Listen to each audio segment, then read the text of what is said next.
मैं यहाँ तक आया हूँ तो मुझे पता नहीं लगा मैं यहाँ कैसे आ गया हूँ। कुश्ती का शौक आपको कैसे लगा? 50 पुरस्कार थे तो 30 पुरस्कार मैं खुद अकेला लेके आता था। जो लोग ब्लड डोनेट करने से डरते हैं उन्हें आप क्या संदेश देंगे? नहीं, वो उनका ब्लड उनके शरीर में रखे। पहले भैंस और दूध के धंधे से लोग जमीनें खरीद लेते थे, अब भैंस के धंधे में उन्नति क्यों नहीं कर पा रहे? आपकी दुआ से लगभग 100 बीघा जमीन है कि सिर्फ दस्तार से नहीं बढ़ती इज्जत, लोग जाने हुए किरदार पे नजर रखते हैं। कि वहाँ 398 वोट थे, पूरे वोट गिरे 398, और 398 के 398 वोट मुझे मिले। हिंदुस्तान अपने आप में सेल्फ डिपेंड है, ये किसी सरकार या राजनीतिक दल का मोहताज नहीं है। आप पे आरोप थे कि कुछ मतगणना में की मानसिकता ये है कि कोई आएगा मारेगा धक्का देगा तो बाउंसर उसको फोड़ देंगे। लड़का जब पढ़ता है तो एक घर को सुधारता है, और लड़की पढ़ेगी तो 2 घर को सुधारे। युवा जो है वो आजकल निश्चल हो गया है। मोबाइल ने युवाओं को निष्क्रिय बना दिया है।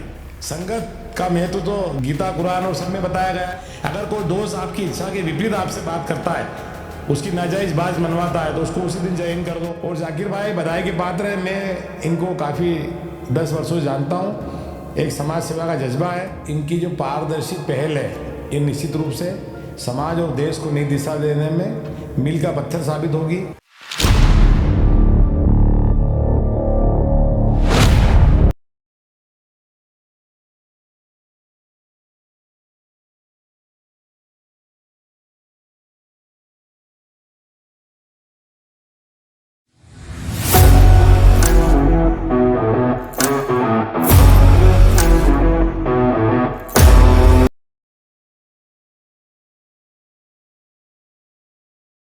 Welcome to the Afzal Iqbal show. मैं हूं अफजल पटेल और मैं हूं इकबाल पटेल। आज हमारे साथ हैं धार से 2 बार के जनपद सदस्य, पार्षद प्रतिनिधि, विधायक प्रतिनिधि और समाज सेवी लियाकत पटेल। स्वागत है आपका। Thank you. आपके गांव के बारे में बताइए। गांव के बारे में तो यह है कि मेरा जन्म धार जिले के बालोदा गांव में हुआ है और धार जिले का रहने वाला हूं। वर्तमान में धार श्रीनगर कॉलोनी धार में निवास है मेरा। आप अपने शुरुआती दिनों के बारे में बताइए, जैसे आपने स्कूलिंग कहाँ से की, कॉलेज कहाँ से किया, हाँ, बचपन कैसे रहा? सारी मेरा एजुकेशन बचपन से लेके ग्रेजुएशन तक इंदो धार में हुआ है और बहुत अच्छा जीवन निकला अभी तक। छात्र जीवन भी बहुत अच्छा याद आता है, दोस्त याद आते हैं पुराने, और वो जो उस टाइम का समय जो था वो लौट कर नहीं आएगा। क्या समय था उस दौर का और आज के दौर, और उस दौर में क्या? अरे वो मस्त दोस्त, हमारे सारे दोस्त, और खेल कूद में भाग लेना, और तैराकी का बड़ा शौक था। तो अब बोलने में शर्म आती, लेकिन हम स्कूल का पहला पीरियड करने के बाद गायब भी होते थे। तालाब में नहाने जाना, बावड़ी में नहाने जाना, फिर उसमें रेस होती थी जी। तो वो यादगार पल अब लौट के नहीं आएंगे। तो कंपटीशन होता होगा आपका खूब कंपटीशन होता था। तालाब के बीच में एक टीला था, जुग्गा, उस पे पहले कौन पहुंचेगा। जी। कम से कम वो आधा किलोमीटर का था। जाते थे वहां पे, जाके वापस आने का प्रतिस्पर्धा होती थी। तो वो यादगार पल, क्या ऐतिहासिक पल है जीवन का, जिसको भुलाया नहीं जा सकता है। और छात्र जीवन में एथलेटिक्स, जितने सारे ओलंपिक खेल होते थे हमारे कॉलेज स्कूल में, तो हमारे विरोधी गुट के लोग दादागिरी करते थे कि तू दौड़ में भाग नहीं लेगा, खेल कूद में नहीं लेगा, कुश्ती में नहीं लेगा। तो वो मेरे गुरु थे, वो धमकाते थे, चिल्लाते थे। उसके बाद भी मैं रेस में भाग लेता था। स्पोर्ट टीचर हमारे साथ थे और हमारा मनोबल बढ़ाते थे। और मैं ज़्यादा तारीफ नहीं करूंगा, लेकिन अगर 50 पुरस्कार थे तो 30 पुरस्कार मैं खुद अकेला लेके आता था सारे खेल में। भाला फेंक, लंबी दौड़, कबड्डी, खो खो, कुश्ती, 200 मीटर, 400 मीटर, 100 मीटर की रेस, थैला रेस, सब में टापो टाप रहता था मैं। आपने स्कूलिंग कहाँ से की? का नाम? कुल प्राथमिक विद्यालय पहले तो बालादा बुजुर्ग रहा, फिर माध्यमिक विद्यालय धार राजवाड़ा रहा, राजवाड़ा में पढ़ा हूँ धार में। उसके बाद शासकीय हायर सेकेंडरी स्कूल नंबर 2 और फिर पीजी कॉलेज धार। जी जी। कुश्ती का शौक आपको कैसे लगा? कुश्ती तो मेरे पिताजी भी पहलवान थे और कुश्ती मेरे ब्लड में थी, इसलिए कुश्ती का शौक था। वर्जिश घर पे करवाते थे और फिर हमने अखाड़े में गए। दौड़ का शौक था, कुश्ती का अखाड़ों में मैं कम से कम तकरीबन 300 कुश्ती लड़ा हूँ। तो याद नहीं कितनी जीते कितने हारे, लेकिन मैं मालेगांव तक गया, जो मारुति माने पहलवान थे, देश के माने हुए पहलवान। इंदौर के विजय बहादुर अखाड़े में व्यायामशाला में काम कर, लाल अखाड़े में रहा हूँ मैं, और काफ़ी कुश्ती लड़ी। मतलब कुश्ती आज भी मेरे को शौक है और आज भी मैं व्यायामशाला जाता हूँ। सुबह उठ के 5 बजे अखाड़े जाता हूँ, दंड बैठक लगाते हैं, ये अपना शौक है मतलब। अच्छा, तो कुश्ती में ही आगे आपने फ्यूचर क्यों नहीं चुना? नहीं, फ्यूचर तो अपना जनसेवा था, समाज सेवा था, लोगों की सेवा करने का जज्बा था, तो उसको वो आज भी कायम है। और उसी सेवा और जज्बे ने हमको, कुश्ती में क्या था, कुश्ती में भाई राष्ट्रीय खिलाड़ी हो जाते हैं, अपने पास खेती बाड़ी थी, संपत्ति थी, हमको कोई नौकरी का तो शौक था नहीं कि मैं राष्ट्रीय स्तर पे खेल लूंगा तो मेरे को नौकरी मिल जाएगी या मेरा रेलवे में सिलेक्शन हो जाएगा, या मेरे को नौकरी करना नहीं थी शुरू से। उद्यमिता और सेवा और अपनी खेती और अपना जीवन मस्त है। तो कुश्ती में कहाँ तक गए आप? कुश्ती में मैं 1992 में यूनिवर्सिटी चैंपियन रहा, देवी अहिल्या विश्वविद्यालय। कृपा शंकर पटेल के भाई थे अरविंद पटेल, उनसे मेरी कुश्ती बराबरी की हुई और पॉइंट पे मैं जीता उनसे जी। और मध्य प्रदेश वेट चैंपियन रहा मंदसौर में, जो दंगल हुआ था राज्य स्तरीय, उससे 68 से 72 किलो में मैं वेट चैंपियन रहा कुश्ती में। धार केसरी भी रहा हूँ। तो और ये कुश्ती की देन है, स्वस्थ शरीर, स्वस्थ जीवन, स्वस्थ विचार, ये कुश्ती से आए हैं सब। आज अफजल इकबाल शो में मुझे बुलाया, एक तो ये बहुत अच्छी खुशी की बात है। और युवाओं के लिए मैं देश के सभी धर्म जाति समाज के जितने नवयुवक है, जो देश की धड़कन है, देश के युवा हैं, पूरे विश्व में भारत देश युवा देश कहलाता है। और किसके लिए कहलाता है? युवाओं की संख्या बहुत ज़्यादा है। मैं कश्मीर से कन्याकुमारी तक जितने भी नवयुवक है, युवा हैं, उनसे मैं एक ही आह्वान करना चाहता हूँ कि वो अपने जीवन का लक्ष्य बनाए। जैसे अंग्रेजी में कहावत है, target is first, always remember it. ये कभी नहीं भूलना चाहिए हमारा लक्ष्य क्या है। हम अगर टारगेट पे काम करते रहेंगे पूरी ताकत से, धारा प्रवाह लगातार युद्ध स्तर पे, अगर हम ईमानदारी से काम करेंगे तो अपने साहस के सामने कोई भी ऐसी चीज़ नहीं जो हम प्राप्त नहीं कर सकते हैं। युवा जो है वो आजकल निश्चल हो गया है। मोबाइल ने युवाओं को निष्क्रिय बना दिया है, कमज़ोर बना दिया है। और मेरा ये मानना है कि जो मोबाइल जो हाथ में, जिन युवाओं के हाथ में है, ये देश को ख़त्म करने की अंतर्राष्ट्रीय साजिश है। सोशल मीडिया का, मोबाइल का अपना एक महत्व है, आज उसकी आवश्यकता है, लेकिन ये इसका दुरुपयोग हो रहा है। हम गांव मोहल्ले गली में देखते हैं कि नवयुवक बड़ी संख्या में 5-5 10-10 टोला बना के बैठ जाते हैं और वो वीडियो देखते हैं रात को 12-12 2-2 बजे तक। ये तो विनाशकाली विपरीत बुद्धि वाला काम हो गया है। वो परिवार का भी नुकसान हो रहा है, स्वयं का भी नुकसान हो रहा है, देश का भी नुकसान हो रहा है, समाज का भी नुकसान हो रहा है। ये तो हमारा देश खत्म हो रहा है इससे। मोबाइल से दूरी बनाना चाहिए। तो क्या समाधान है इसका? इसका समाधान है भाई, उनके सबसे पहले निगहबान तो उनके माता पिता हैं, उनके परिवारजन, वो में नियंत्रण करे। लड़का कहाँ है, कहाँ जा रहा है, कहाँ उठ रहा है, कहाँ बैठ रहा है, इसकी सोसाइटी कौन है, इसके प्रमुख 5 दोस्त कौन है। दोस्तों से आदमी का भविष्य तय होता है। संगत का महत्व तो गीता कुरान और सब में बताया गया है कि जिसकी संगत अच्छी होगी उसका जीवन सफल रहेगा, और जिसकी संगत गलत है तो वो बस नेगेटिव हो जाएगा, वो बस नेगेटिव सोचेगा। आशाएं खत्म हो जाएगी, उम्मीदें खत्म हो जाएगी, आगे बढ़ने का जज्बा, डेयरिंग, विल पावर, उसकी जो क्षमता है वो उस पर पानी फिर जाएगा। जैसे एग्जांपल दूंगा, अगर आपको हीरो होंडा गाड़ी खरीदना है, या बुलेट खरीदना है, यावा खरीदना है, या कोई सी भी गाड़ी लेना है, अब आपने दोस्तों की राय ले ली। अब 2 दोस्त बोल रहे हीरो होंडा ले ले, एक बोल रहा यामा ले ले, एक बोल रहा बुलेट ले ले, अब क्या करोगे? आपका माइंड अनकॉन्शियस हो गया। आप काहे को पूछते हो यार? अपने अच्छे बुरे का फैसला अपन खुद करें। हमें क्या करना है, कौन सी गाड़ी लाना है, कैसा जीवन यापन करना है। अगर कोई दोस्त आपकी इच्छा के विपरीत आपसे बात करता है, उसकी नाजायज बात मनवाता है, तो उसको उसी दिन जय हिंद कर दो कि भाई अपनी यात्रा यहीं तक खत्म है, मैं तेरे विचारों से सहमत नहीं हूँ, और तू बोलेगा वो मैं नहीं करूँगा। यहाँ से आदमी के नए जीवन की सफलता की शुरुआत हो जाती है। और युवाओं के लिए अगर अपना जीवन सफल करना है तो सिर्फ उसको एक क्षेत्र में सफल नहीं होना है, उसको सामाजिक, धार्मिक, व्यवसायिक, व्यवहारिक, मानसिक, बौद्धिक, वैचारिक, चारित्रिक, जितने भी ये मैंने बताए हैं, इन सभी क्षेत्र में उसको तरक्की करना पड़ेगी। हमने कई लोग देखे हैं इस देश में, समाज में, जो कुछ पैसा कमा लेते हैं और एक आर्थिक रूप से मजबूत हो जाते हैं, तो सामाजिक रूप से पीछे रह जाते हैं। कई लोग बेचारे सामाजिक कार्य करते हैं तो वो आर्थिक रूप से पिछड़ जाते हैं। अच्छा, किसी ने सामाजिक और आर्थिक रूप से उपलब्धि हासिल कर ली है तो उनका परिवार बिगड़ जाता है, उनका शरीर बिगड़ जाता है, उनकी मानसिकता खोखली हो जाती है। तो युवा तो अंधविश्वास में जी रहे हैं, वो अपने कंफर्ट जोन से बाहर ही नहीं निकल पा रहे हैं। एक गांव या मोहल्ला देख लो, वहाँ 12-15 लोगों की टोली बन जाती है, बस वो टोली 12-15 साल की उम्र से 18 साल, 20 साल, 25 साल, 30 साल, 50 साल बुढ़े, तो वो उसी कंफर्ट जोन से बाहर निकल नहीं पाते हैं। अरे अपने कंफर्ट जोन में भी टाइम दो, अपने दोस्तों को। उसके बाद भी दुनिया बहुत बड़ी है, आगे बढ़ने के लिए पाबंदी थोड़ी है। जीवन में अगर आगे बढ़ना है तो जहां तक जगह हो, सरकते सरकते चले जाइए। इंसान में वो शक्ति है, वो चाहे जो कर सकता है। जी, आपने दूध की बंदी भी बांटी है? हाँ, मैं जब 10वीं 12वीं में था तो मुझे मेरे मतलब एक शौक था यार व्यापार व्यवसाय कमाने का, माता पिता से हाथ फैला के पैसा मांगने का, एक दिन का काम तो है ही नहीं। तो मैंने साइड बिजनेस चालू करा। तो पास में मामा का गाँव नवासा था, जब गिट्टी रोड थे, डामर भी नहीं थे, मैंने साइकिल पे वो चुमली बांधी टायर की और टंकी टांगी और दूध की बंदी लगाना चालू कर दी। 120 लीटर की बंदी मेरे पास शाम को थी और 120 की सुबह थी। उस टाइम में 140 लीटर दूध, मतलब 240 लीटर दूध बेचता था। फिर मैं LIC का अभी करता रहा, भारतीय जीवन बीमा निगम में। तो मैं मध्य प्रदेश का उत्कृष्ट और टॉप अभी करता रहा है। मैंने 3 महीने में 1 करोड़ के बीमे करके दिए। 1 करोड़ के? हाँ जी। फिर मैंने STD डाली। STD पे 1 या 2 बूथ रहते, मेरी STD में 6 बूथ थे। मतलब मेरी STD पर डे का मेरे यहाँ 15 से 17 हज़ार रुपये रोज से गल्ला उठता था। लेडीज बूथ अलग बना रखे थे हमने। फिर STD का युग खत्म हुआ, टेलीफोन का बंद हो गया, फिर मोबाइल चला तो मोबाइल चालू कर दिए, रिचार्ज चालू कर दिए। तो नोकिया का प्रायोरिटी डीलर रहा मैं धार में। एक दिन के 30 से 35 मोबाइल बेचे मैंने। फिर मोबाइल की दुकानें बहुत हो गई। फिर मैं कृषि दवाई की दुकान खोली। 10 साल मैंने स्वयं ने मेरे प्रोप्राइटरशिप में कृषि दवाई पटेल कृषि सेवा केंद्र के नाम से चलाई और किसानों को बहुत अच्छा बिजनेस दिया और अच्छी दवाएं दी, कम रेट में, रीजनेबल में, और किसानों को उन्नति को और आगे बढ़ाने में मेरा योगदान रहा। फिर उसके बाद मैं सामाजिक और राजनीतिक क्षेत्र में आगे बढ़ता गया, तो मैं राजनीति में आ गया उधर से। आपको राजनीति में लाने वाला कौन है? नहीं, राजनीति में मैं स्वयं प्रेरित होकर आया हूँ।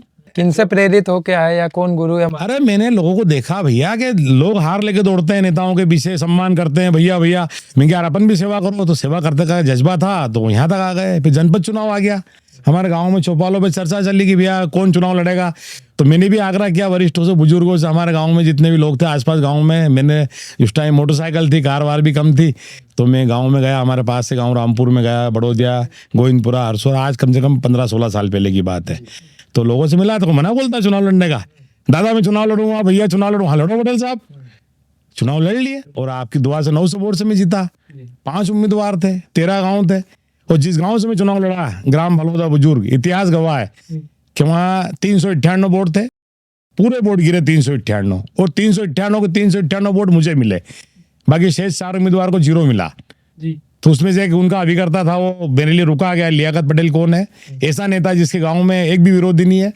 तो वो गौरव और गर्व होता है मुझे कि यार मेरे गांव के लोगों ने इतना प्रेम दिया मुझे। वहाँ मेरे गांव में सभी धर्म जाति समाज के लोग रहते हैं और सभी ने एक तरफा वोट दिया। क्या आपके परिवार का भी पॉलिटिकल बैकग्राउंड रहा है? नहीं, परिवार का पॉलिटिकल, फार्मर थे, सब किसान थे और पापा पटवारी थे। मेरे परिवार में दूर दूर तक कोई राजनीतिक व्यक्ति तो नहीं थे, लेकिन मैं हमारे क्षेत्र के नेताओं से, मैं व्यक्ति उनसे अभिभूत होकर राजनीति में हम बस आए आगे। मतलब आपका परिवार शिक्षा में शुरू से सक्रिय रहा है? शिक्षा बिल्कुल रहा। मेरा परिवार नहीं रहा, मेरा गांव रहा, मेरा जिला, धार जिला जो है हमारे, वहाँ तकरीबन 10-12 टीचर्स थे, 6-7 पटवारी साहब थे और अलग अलग विभागों में, डिपार्टमेंट में हमारे सब लोग थे उसमें। अच्छा, आप एक ब्लड डोनर भी हैं? जी जी जी। तो ब्लड डोनेट करने से लोग बहुत डरते हैं। हाँ, इसके बारे में आप क्या कहते हैं? नहीं, चूंकि मैं धार जिला मुख्यालय पे रहता हूँ, डॉक्टरों के टच में रहते हैं, रक्तदान करना महादान बोलते हैं, और हमने करा भी इसे 1-2 बार करा, तो मुझे कमजोरी महसूस नहीं हुई। तो मैंने मेरे जीवन में कम से कम 25 से 26 बार स्वयं ने ब्लड दिया है और कम से कम मैंने 1000 यूनिट लोगों को दिलवाई है। तो ये जो लोग ब्लड डोनेट करने से डरते हैं, उन्हें आप क्या संदेश देना चाहिए? नहीं, वो उनका ब्लड उनके शरीर में रखे, वो वेरीफाई नहीं होगा, उसकी जांचें नहीं होगी। अरे बेचारा पीड़ित पक्ष आपको दुआएं देगा, आपके पैसे भर रहा है वो, और आपकी 12-13 तरह की जांचें होती है, सारी जांचें होती है। आपके अगर अशुद्ध पाया गया तो बोल देंगे आपको कि आपका ब्लड खराब है, तो आप चेतन हो जाओगे, आप इलाज कराओगे। अब हम कई बार देखते हैं कि पीड़ित पक्ष आता है, पटेल साहब ब्लड चाहिए, कौन सा चाहिए, मेरे को डोनेट कर दो। कि नहीं, हम तो नहीं देंगे। तो भाई ऐसे लोग भी आते हैं, पर झेलते हैं, मानव सेवा है, जन कल्याण है, भाई नहीं देते उनके परिवार के लोग। फिर हम हमारे किसी मित्र को भेजते हैं, समझदार को, वो ब्लड देता है, भाई एक्सचेंज कर लेते हैं, एक्सचेंज करके ब्लड दिलवाते हैं। जन सेवा की कोई सीमा नहीं है भाई पटेल साहब, ब्लड तक सीमित नहीं है, हर तरह की मदद करते हैं मतलब। और हमारे नबी ने फरमाया कि लोगों की मदद करो। अभी बीते चुनाव में आप जिला पंचायत का चुनाव लड़ना चाह रहे थे, तो फिर क्या वजह रही कि आप पीछे हट गए? जिला पंचायत चुनाव लड़ना चाहता था, मैं विधानसभा लड़ना चाहता था, लेकिन टिकट नहीं दिया। तो ठीक है, हमसे बेहतर व्यक्ति होगा, उसको टिकट दिया, हमने उसका काम करा, बस यही है। चुनाव के दौरान आपको जेल जाना पड़ा था, क्या वजह रही थी? अरे चुनाव में तो आम बात है, ये झगड़े होना और अंदर होना बाहर होना। वो तो हमारे विधानसभा चुनाव में बूथ स्तर पे पोलिंग के कार्यकर्ता लड़ लिए थे, तो एक पक्ष में खड़े रहना ही पड़ेगा जो अपने पक्ष के लोग थे। तो सत्ता पक्ष के लोगों ने पुलिस बुला ली और हमको वहाँ 10-15 मिनट के लिए अंदर बाहर करा और वापस राजीनामा हो गया, छुड़ गए। आप पे आरोप थे कि कुछ मतगणना में नहीं, ऐसी कोई नियत नहीं थी। हम तो चाहते हैं पारदर्शी मतगणना हो, और जिसकी इच्छा मतदाता को आप डरा धमका के वोट नहीं ले सकते हो। मतदाता तो स्वयं मालिक है उस वोट का, वो खुद जाता है, खुद वोट डालता है। अच्छा, खेती में भी आपकी रुचि रही है?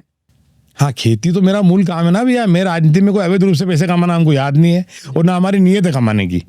कभी जीवन में 1 रुपया राजनीति में नहीं कमाया, खर्च किया है। और हमारा आय का स्रोत खेती है। आपकी दुआ से लगभग 100 बीघा जमीन है, और मैंने 3 बीघा का तालाब बना रखा है। मैं ड्रिप इरिगेशन से भी खेती करता हूँ। अभी मेरे 25 बीघा के प्याज थे, आप आके देख सकते हो। और 10 बीघा में मल्चिंग में मैंने शकरबट्टी लगाई थी, और बाकी खेती में गेहूँ करते हैं हम। तो खेती तो मेरा शौक है, बहुत ज़्यादा जुनून है खेती के प्रति। तो उसको हमने एक आदर्श किसान के रूप में मेरे क्षेत्र में जाने जाता हूँ। मैं लोगों को मार्गदर्शन भी करता हूँ, और कृषि दवाइयों की दुकान भी हमारी है। मार्गदर्शन से मैं आपसे पूछना चाहूँगा, कम खेती वाले किसानों को किस चीज़ की खेती करनी चाहिए? नहीं, उनको हर्बल खेती करना चाहिए। हाँ, हार्टिकल्चर खेती करना चाहिए। उनको तो पाली हाउस बनाना चाहिए, नेट हाउस बनाना चाहिए। 2-4-5 बीघा वाले को तो 12 महीने जमीन के अंदर रोटेशन में खेती करना चाहिए। चक्रवर्ती फसल बोलते हैं जिसको। सिर्फ सोयाबीन और गेहूं पे डिपेंड रहेगा तो समझो वो कवर नहीं कर पाएगा। तो जैसे अभी हम दूध के धंधे की आपने जिक्र किया था, तो पहले भैंस और दूध के धंधे से लोग जमीनें खरीद लेते थे। अब भैंस के धंधे में उन्नति क्यों नहीं कर पा रहे हमारे किसान भाई?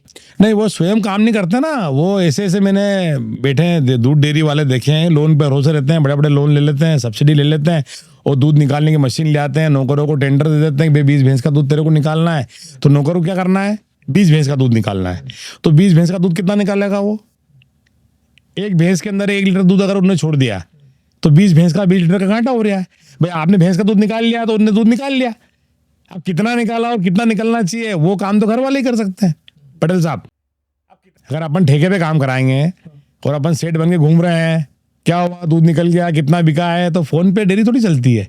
कुछ लोगों ने जमीन खरीदी है, जितना लोग कमाते इतना गोबर बेचते हैं। ऐसे लोग भी कदवाएं, बड़े बड़े डेयरी फार्म देखे हैं मैंने।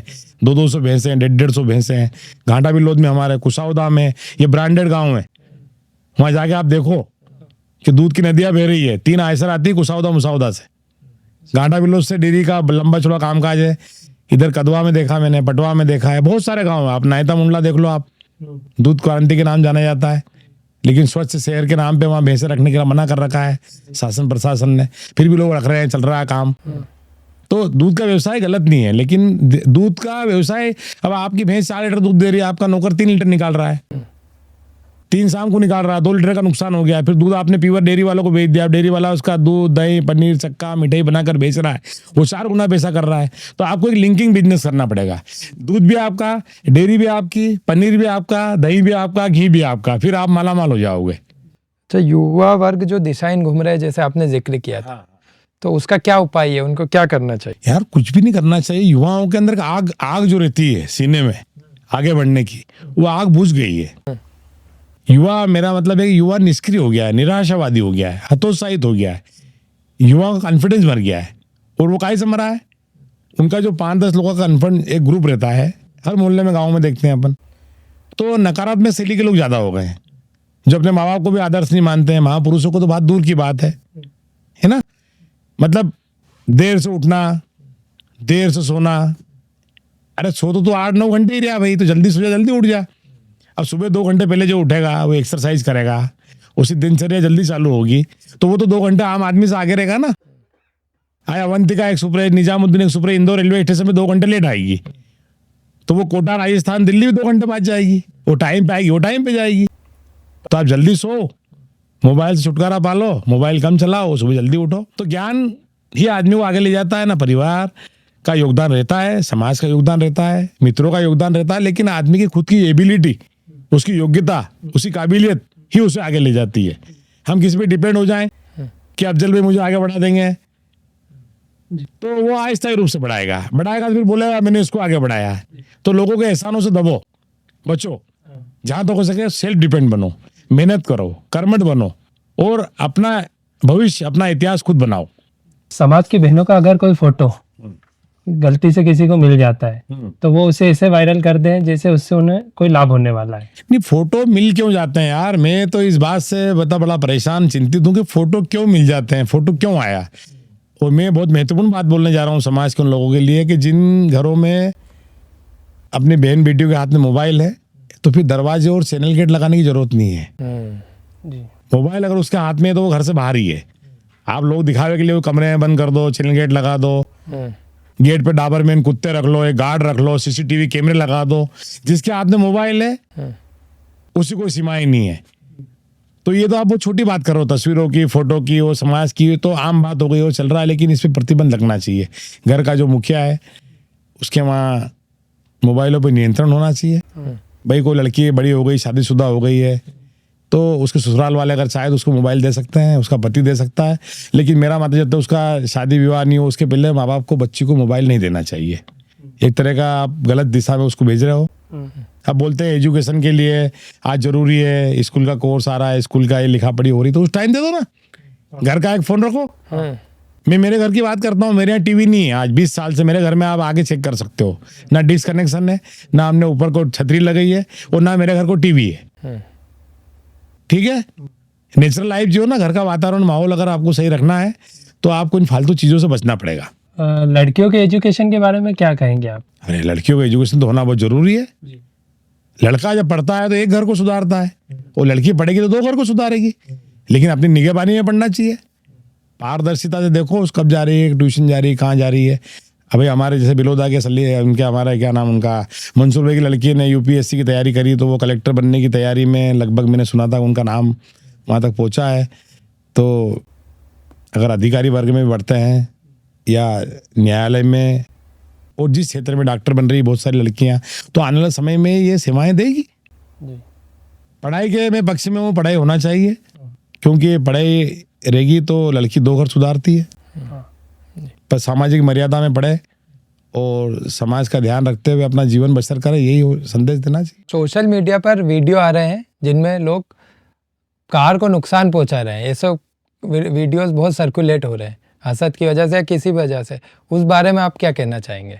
यार ये जो कार लेके जाते हैं हम, जिसके जाते हैं, आयोजक जो रहता है, ये थोड़ा उनको इस मामले में सतर्कता रखना चाहिए कि हमारी पार्किंग में असामाजिक तत्व नहीं घुसे, है ना। काफी हद तक इससे अपन निजात पा सकते हैं। जो लोग स्क्रैच मार रहे हैं ना, उनको भी ये बात सोचना चाहिए, क्या आप इन गाड़ी जिस स्क्रैच मार रहे हो इससे दोस्ती कर लो तो गाड़ी में बैठना मिलेगा आपको। आप क्या संदेश देना चाहते हो? जल के हम हसद जलन गिबत से दूर हो जाए। जैसे मोबाइल रहता है उसकी डिस्प्ले पे क्या रहता है, फेसबुक, व्हाट्सअप, इंस्टाग्राम, ऐसे कितने फंक्शन रहते हैं? 10, 20, 25 फंक्शन रहते हैं। तो हमारी बॉडी में भी फंक्शन है, जलने का, गाली बकने का, है ना, धार्मिक कार्य करने का, आनंद लेने का, मतलब बहुत नाना प्रकार की हमारी बॉडी के अंदर बहुत सारे इंस्ट्रूमेंट है। मतलब तो जलने का रिमूव कर दो, गाली बकने का रिमूव कर दो। मतलब अनावश्यक जो चीजें हैं जो माइंड को अनकॉन्शियस करती है, आपकी लाइफ को बिगाड़ती है, उन चीजों को आप हटा दो। और जो पॉजिटिव है, जो काम के, उनको ऊपर ले आओ। आज में ऐसी चीजें जिनको सुधार की जरूरत है आपके अनुसार? देखो, समाज में सबसे पहले सुधार की आवश्यकता इस बात की है कि जो अहंकार है, दिखावा है, घमंड है, ये समाज को गलत दिशा में ले जाता है। और सबसे पहला नुकसान तो उसी व्यक्ति का करता है जो ये सारे काम करता है। समाज के अंदर एक सरल और सहज व्यक्ति बन के अगर आदमी रहेगा तो निश्चित रूप से वो उससे भी अधिक सम्मान कमाएगा। और समाज में अत्यंत आवश्यकता किसी चीज़ की है तो वो मेच्योर जो 20 साल के लगभग के लड़का लड़की हो जाए तो उनका सामूहिक विवाह में ही शादी होना चाहिए। इससे समाज में समय और धन की बहुत बचत होगी। तो ये मैं 2 लाइन मौके पर 2 शेर बोलना चाहता हूँ कि सिर्फ दस्तार से नहीं बढ़ती इज्जत, लोग जानिबे किरदार पे नजर रखते हैं। सिर्फ दस्तार से नहीं बढ़ती इज्जत, लोग जानिबे किरदार पे नजर रखते हैं। कमाले इस दौर में ये दौलत चाहे जितनी, ये दौलत भी खर्च करेगा तो वो दौलत नहीं मिलती। सुकून की दौलत, सम्मान की दौलत, इज्जत की दौलत, वो आपको स्थिरता से, नैतिकता से, लोक व्यवहार से, सादगी से ही मिल सकती है। अभी शादियों में देख रहा हूँ बाउंसर लाते हैं, तो भी वहाँ कोई आपके विरोधी आ रहे हैं क्या, जिससे आपका आटा आ रहा है, जिससे आपके झगड़े हैं, आपका दुश्मन है, वो आपके बेटे की बारात में क्यों आएगा यार? तो वहाँ किसको मारोगे आप? मतलब आपकी मानसिकता ये है कि कोई आएगा मारेगा धक्का देगा तो बाउंसर उसको फोड़ देंगे। ये क्या संदेश देना चाहते हो? इनवाइट करके आप अच्छे लोगों को बुलाओ, उलमा कितने आ रहे हैं, आलिम कितने आ रहे हैं, सूफी संत कितने आ रहे हैं आपकी बारात में, है किस तरीके से आप प्रेजेंटेशन देना चाहते हो? तो मैं इन चीज़ों को मैं नहीं मानता हूँ, और भाई लोगों से निवेदन भी करना चाहता हूँ कि इस तरह की हरकत भविष्य में कम से कम करें, इस चीज़ों को गौण कर दें, शून्य कर दें, और सादगी से। और मैं बता रहा हूँ, मेरे बेटे की शादी हुई तो हमने घर पे हल्दी लगाई, मैंने ढोल भी नहीं बजा, ना बाना निकाला, ना डीजे, सादगी से बारात गई, कलौदा बारात गई तेज मोहम्मद पटेल साहब के यहाँ, और वहाँ भी सादगी से गई। अच्छा, सुधार देख रहे हैं आप? किन गाँव में ज़्यादा सुधार देख रहे हैं अपने समाज में? नहीं, समाज एक अपने आप में ब्रांडिंग समाज है, और सुधार तो बहुत है। मैं ऐसे कई लोग देखता हूँ जो अपनी समाज जैसा बनना चाहते हैं। अपनी समाज ने जो तरक्की करी है एजुकेशन के क्षेत्र में, सामाजिक क्षेत्र में और व्यवसायिक क्षेत्र में, बड़ा गर्व होता है यार।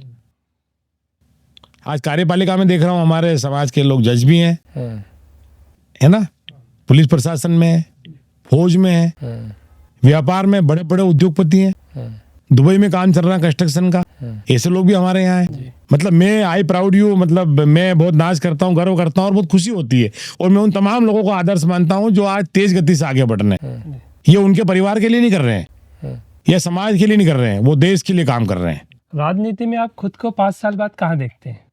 अरे मेरी कोई महत्वाकांक्षा नहीं है। देखो, मैं एक ऐसा धरती पे ऐसा नेता हूँ जिसकी जीरो महत्वाकांक्षा है। मैं यहाँ तक आया हूँ तो मुझे पता ही नहीं लगा मैं यहाँ कैसे आ गया हूँ। जब नसीब, तकदीर और अपनी सेवा और अपना जज्बा और अपने जो वरिष्ठ लोग हैं वो जहाँ ले जाएंगे वहाँ जाएंगे और काम करते रहेंगे। काम करने के लिए पद की जरूरत नहीं है। आपने भविष्य में कोई सोचा है कि कौन सा चुनाव लड़ेंगे आप? जो अवसर मिलेगा सारा चुनाव लड़ेंगे, जी। पर जीना जपटी नहीं करेंगे, किसी का हक अधिकार नहीं मारेंगे। मैं 2 बार जनपद सदस्य भी रहा हूँ, तो अलग अलग क्षेत्र से रहा हूँ, और अल्पसंख्यक के अलावा बहुसंख्यक क्षेत्र से चुनाव जीत के आया हूँ। धार नगर पालिका में सबसे ज्यादा वोटों से चुनाव जीता हूँ, बहुत सहजता से 1100 वोट चुनाव जीता हूँ। सेवा करने के लिए पद की आवश्यकता नहीं, उसके लिए भावना की जरूरत है, विचारों की जरूरत है, दृढ़ता की जरूरत है। कि आपको आदमी आपको फोन लगाया कि भैया मेरा एक काम है, ब्लड दिलवा दो, या मेरी गाड़ी पकड़ ली, या तहसील में काम है, नामांतरण का काम है, दिगर काम है, तो आप टाल दोगे तो कोई बात नहीं, और कहाँ चला जाएगा। आपने कोशिश करी और उसके लिए आप लग गए, आपने अपने यंत्र तंत्र से जोड़ दिए और उसकी काम करने का लक्ष्य बना लिया, तो उसका समाधान हो जाएगा। कोशिश करना चाहिए, प्रयासों में सफलता है। हम प्रयास ही नहीं करेंगे तो सफल कहाँ से होंगे। अच्छा, आपने इतने इस मुकाम तक पहुँचे हैं, कोई ऐसी एक गलती जिसके लिए आपको आलोचना का सामना करना पड़ा हो? नहीं, कोई गलती नहीं करी मैंने, अनजाने में भी नहीं करी और जानबूझ के भी नहीं करी। मेरा ये मानना है, मैंने आज तक जो कार्य किए हैं वो साफ सुथरे और सही दिशा में काम किए हैं। हमने लोग कमाए हैं, व्यवहार कमाया है, और जो व्यापार व्यवसाय चल रहे हैं, जो कामकाज हमारे दैनिक जीवन में चल रहे हैं, जो हमारे बुजुर्ग दे गए हैं, हमारी खेती बाड़ी, हमारा व्यापार, वो हम कर रहे हैं और स्टेप बाय स्टेप कर रहे हैं। वो तो रब ताला ऊपर वाला जिसको जब जितना देना है वो जर्रा नवाज है, वो चाहे तो पहाड़ कर दे और पहाड़ को राई कर दे। हमने बहुत लोग ऐसे देखे हैं जो गरीब वर्ग थे वो बहुत ऊपर चले गए, और जो बड़े बड़े थे वो आज नीचे आ गए। तो ये तो ऐसा कुछ नहीं है, और सब्र बहुत है और सुकून बहुत है जिंदगी में। कोई ऐसा महत्वाकांक्षा नहीं है कि टाटा बिरला, अडानी, अंबानी बहुत जल्दी बन जाए। गलत तरीके से धनवान बनना भी अपने आप के लिए घातक होता है और अपनी पीढ़ी को खोखला करना होता है। देश के लिए आप क्या संदेश देना चाहेंगे?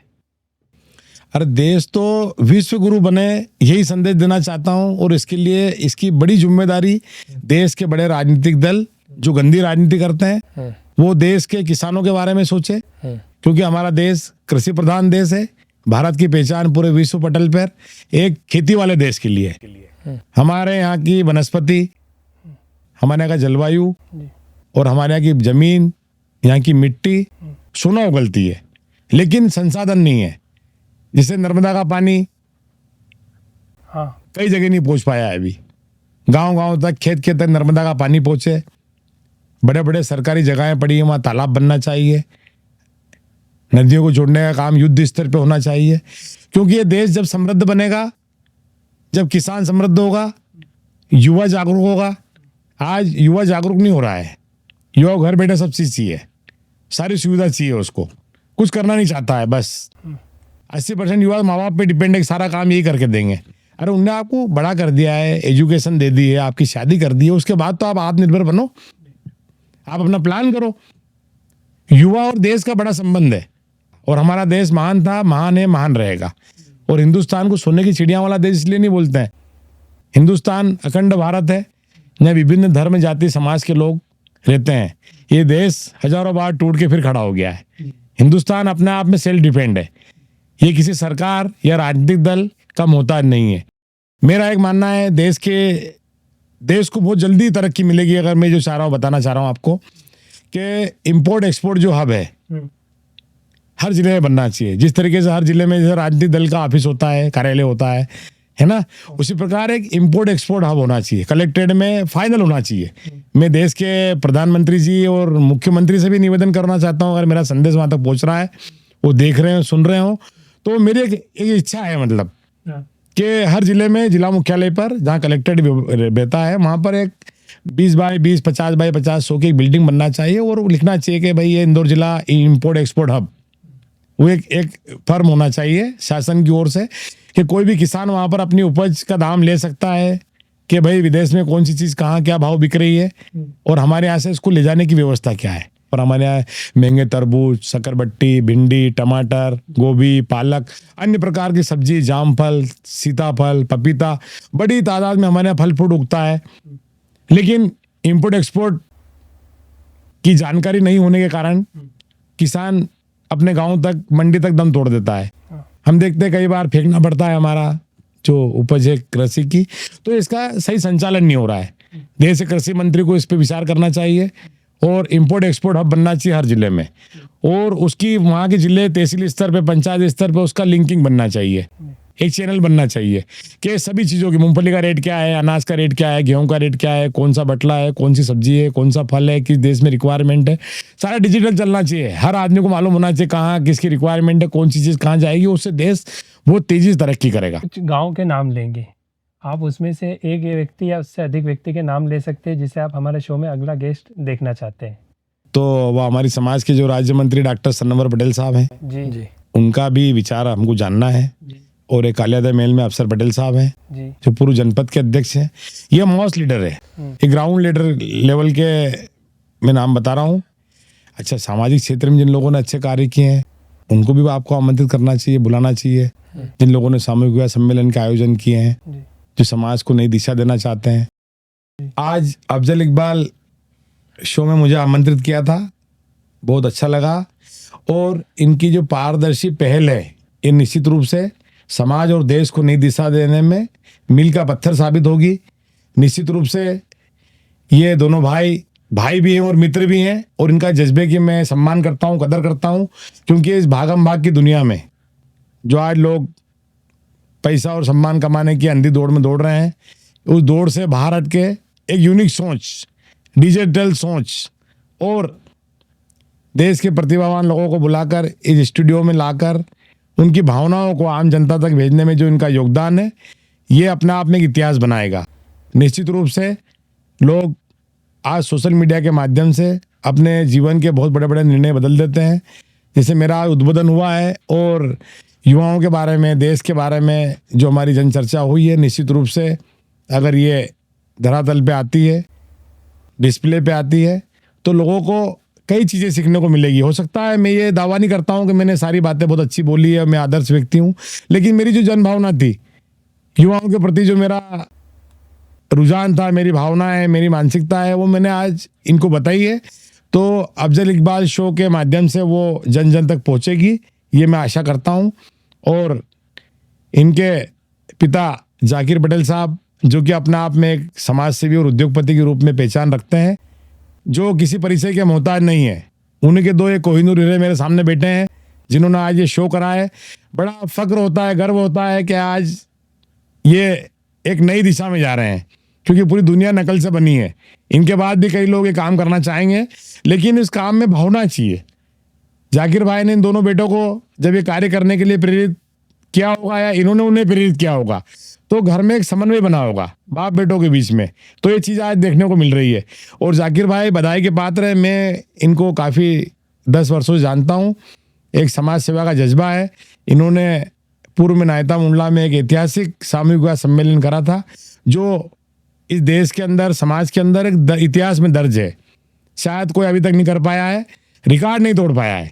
जाकिर भाई निश्चित रूप से बधाई के पात्र हैं और बहुत काबिल, योग्य और गंभीर व्यक्तित्व का नाम हाजी जाकिर पटेल नायता मुंडला है। मैं इस पूरे परिवार को, स्टूडियो के सभी समस्त कर्मचारी, हमारे कैमरामैन और डिजिटल जो साथी हैं, इन सबको बधाई देता हूँ। बहुत बहुत धन्यवाद, शुक्रिया। बहुत बहुत शुक्रिया आपका। तो ये थे आज हमारे साथ लियाकत पटेल जी। ऐसे ही इंटरेस्टिंग पॉडकास्ट देखने के लिए लाइक कीजिए, सब्सक्राइब कीजिए द अफजल इकबाल शो को। कमेंट करके बताइए आज का एपिसोड आपको कैसा लगा और अगला गेस्ट आप इस शो में किसे देखना चाहते हैं। वीडियो को शेयर करना ना भूलें। मिलते हैं अगले एपिसोड में।